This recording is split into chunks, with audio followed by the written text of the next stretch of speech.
If you want to update your kitchen without spending a fortune, then painting your units is a great place to start. You can paint any material of unit from wood, which we've got here, through to laminate. You just need to do the right kind of preparation.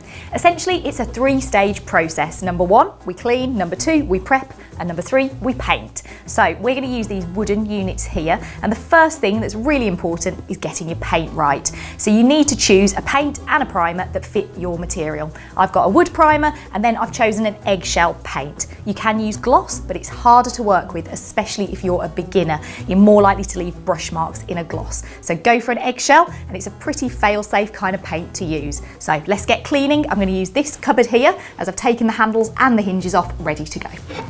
So stage 1 is all about the preparation. You need to remove the handles that you have on at the moment. And if you're going to want to move handles or add new ones, you need to use a wood filler and then sand that down so that you can add your new handles in completely new holes and have a crisp finish underneath. So first of all, just a wet cloth, get in all those nooks and crannies. Remember, these have been on your kitchen wall. There's probably grease, there's probably bits of food on them. Give it a good just wipe down. When that's done, get your sugar spray that all on, and again, wipe it down again, clean the cloth off. All of the little bits, especially wooden cupboards like this where you've got lots of ornate parts, you really need to get into all of the little crevices and get it clean.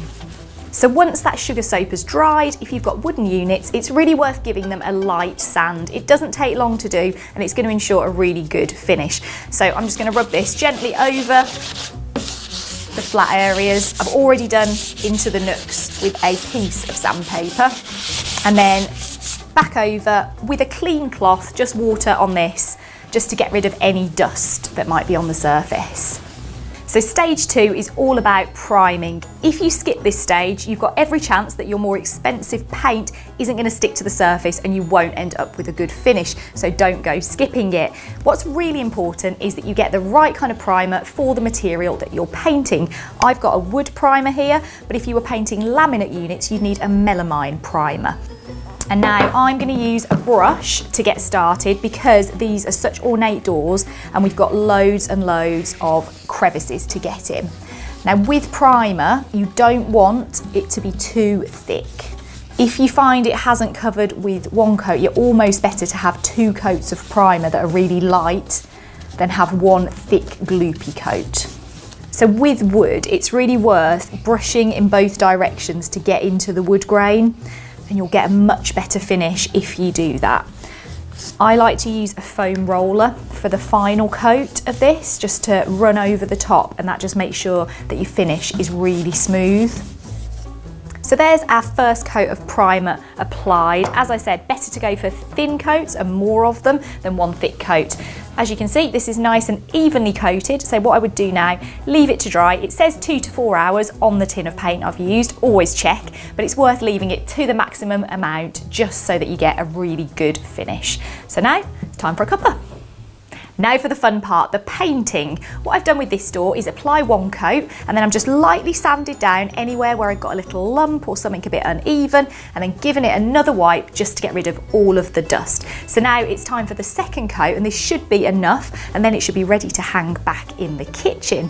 Now in terms of colours, we're seeing loads and loads of blue, dark blue and dark grey kitchens at the moment, but do think about the room that you're painting these doors for. Is that going to be too dark for your room? Light grey can look lovely, as can a really light blue. So go with something that suits your personality, but also the space that you're painting for. Right, so paint had a good stir. Again, this is really, really important when you're using highly pigmented paint because it separates out.